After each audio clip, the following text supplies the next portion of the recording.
देखो अभी next question पे a line y equal to m x plus one intersect the circle x minus three whole square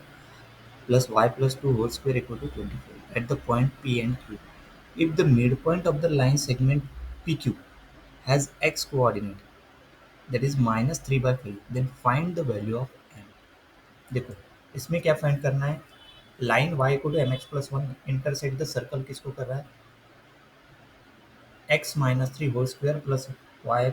plus two whole square equal to 25 at the point p and q.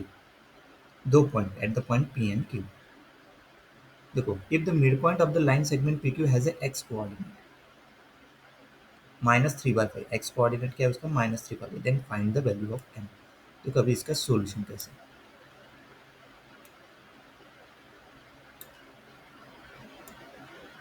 देखो let the equation of line l equal to y equal to mx equation of circle क्या दिया x minus three whole square plus y plus two whole square equal to 25 है ना ये इसे मतलब इसका centre मतलब थ्री माइनस टू है जैसे इससे देखो centre three minus two circle के हिसाब से क्योंकि यहाँ पे माइनस है तो थ्री रहेगा और यहाँ पे प्लस टू इसलिए माइनस टू एंड रेडियस क्या रहेगा 25 मतलब ये किसका स्क्वायर है फाइव है so r equal to radius equal to five the line intersect the circle at point p and q. Let m be the midpoint of the line segment pq. Line intersect the वो given में example में दिया है we are given that x coordinate of m is xm equal to minus three by five x coordinate. So there are two main approach to solve this problem. जैसे method one में देखें using the geometric property of the chords midpoint है ना देखो the line segment connecting the centre of the circle to the mid point of the chord is perpendicular to the chord. So let m equal to x m y m we ने that x m equal to क्या minus three by five ये x coordinate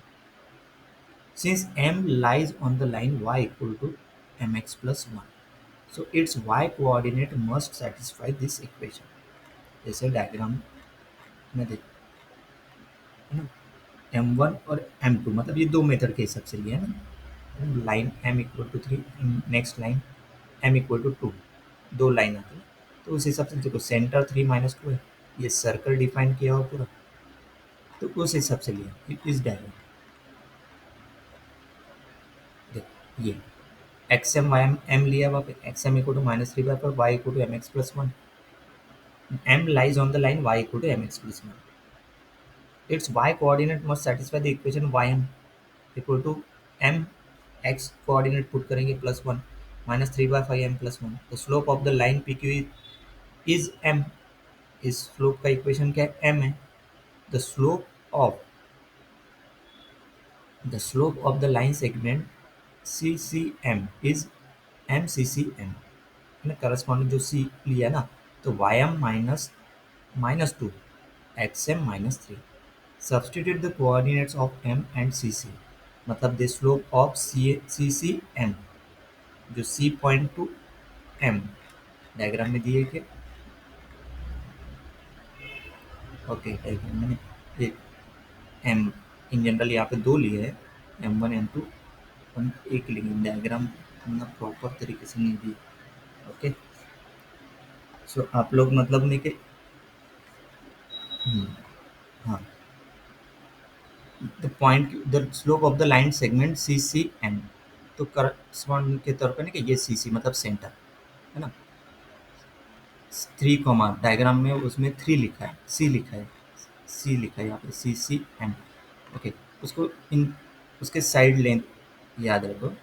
इधर था okay हाँ okay the slope of line segment C C M is m C C M तो y m minus minus two x m minus three substituting the coordinate of M C C M equal to minus three by five m plus one plus two upon minus three by five minus three तो minus three by five m plus three upon minus three by five minus fifteen by three तो गया minus three by five m plus three upon minus eighteen by five. तो C C M is perpendicular to P Q जो diagram में दिया है the product of their slope is minus one ना product of their slope is minus one हो जाएगा दोनों का स्लोप एम वन माइनस क्योंकि परपेंडिकुलर है जैसे एम वन एक इसका स्लोप है दूसरे इसका एम टू तो m one into m two क्या होता है माइनस वन तो देखो ये स्लोप एम है एक एम स्लोप सही एम स्लोप पी क्यू का और दूसरे का स्लोप क्या है एम सी सी एम तो दोनों का प्रोडक्ट -1 मतलब m अपॉन ये सी सी एम पुट कर दिया, एम सी सी एम, तो ये slope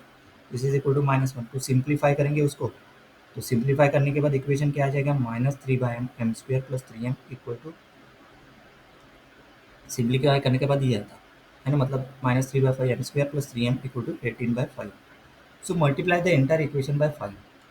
clearly the for clear denominator -3m square plus 15m equal to 18 divide by -3 कर देंगे, तो m square minus 15m equal to 6 -6m square minus 5m plus 6 equal to क्या हो जाएगा 0। सो ये divide by 5 कर दिए, तो so this is equal to in general, so this is a quadratic equation in m in -2 m -3 equal to 0। thus the possible values of m are m equal to 2 and 3, मतलब दो value आ गई, मतलब this is a final answer. Here we have to find out the value of m ही निकालना,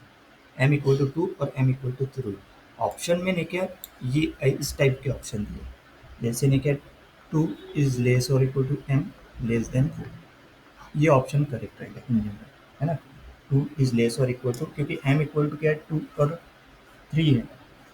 सो ये इस type के इंटरवल फॉर्म में ऑप्शन दिए। सही है, m equal to 0 the line horizontal. अभी यही से क्लियर हो गया, m इक्वल टू 2 और m इक्वल टू 3। अभी सेकंड मेथड जो लिया है ना, अभी इसको वेरीफाई किया, चेक किया, अपन चेक नहीं करेंगे। ओके, मेथड नंबर 2 में क्या किया है, y equal to mx plus 1 into the circle equation, ये सर्कल इक्वेशन है, वही उसको एक्सपांड कर दिया, y equal to mx plus 1 उसमें पुट कर दिया और x के लिए सॉल्व कर दिया। तो x कोऑर्डिनेट क्या दिया, -3/5 वो जो ऊपर में है ना, तो let the x coordinate of the intersection of the point p and q be xp and yxq। These are the two roots of the quadratic equation. The x coordinates of the midpoint m is xm equal to xp plus xq by 2। तो ये क्या हो गया, xp plus xq equal to -6m -1 upon 1 plus m square. तो xm equal to -1/2, तो ये value put कर दी, है ना, कौन सी, xp प्लस xq, है ना, दोनों का एवरेज xm मिड पॉइंट के हिसाब से हो जाए ना। तो xm क्या दिया, -3/5, तो स्मॉल m की वैल्यू अगर इसके हिसाब से सिंप्लीफाई किया तो m इक्वल टू क्या था, 2 और 3। फाइनल आंसर क्या हो गया उसका, m इक्वल टू 2 और 3। So this is a final answer. Okay, m equal to 2 और 3। ओके, ऑप्शन में अगर ये ऑप्शन दिया है तो आप उसको टिक करें।